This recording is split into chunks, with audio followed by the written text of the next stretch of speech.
প্রথমেই আমি কটা আলু কেটে জল দিয়ে ধুয়ে প্রথমে আলুটা আমি সেদ্ধ হতে বসিয়ে দেবো। আর কড়াইয়ের মধ্যে নিয়ে নিয়েছি কিছুটা চিনে বাদাম। বাদামগুলো আমি শুকনো খোলায় ভালো করে ভেজে নেব। এরপর আমি শুকনো খোলায় জোয়ান আর গোটা জিরে আর শুকনো লঙ্কাটা ভেজে নিচ্ছি। তো বন্ধুরা, এরপর আমি কড়াইয়ের মধ্যে দিয়ে দিয়েছি একটুখানি গ্রেট করে রাখা আদা আর কাঁচা লঙ্কা। এটা একটু নুন দিয়ে ভালোভাবে ভেজে নেব। তো আমার আদাটা আর কাঁচা লঙ্কাটা খুব ভালোভাবে ভাজা হয়ে গেল। এরপর আমি দিয়ে দিলাম সেদ্ধ করে রাখা আলুটা। এটাও একটু খুব ভালোভাবে নাড়িয়ে নেব। তো আমার আলুটা খুব ভালোভাবে ভাজা হয়ে গেছে। এরপর আমি এর মধ্যেই দিয়ে দেব ভাজা মশলা। তো আমার মশলাটা এখানে খুব ভালোভাবে ভাজা হয়ে গেছে। আর তারপর আমি একটা থালার মধ্যে তুলে ভেজে রাখা বাদামগুলো দিয়ে দিলাম। তো আমার চপের মশলা রেডি।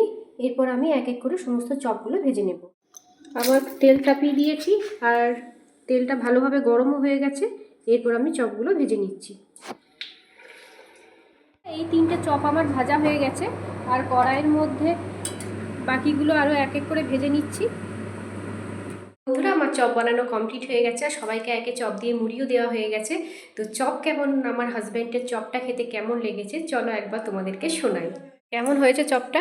ভালো আছে।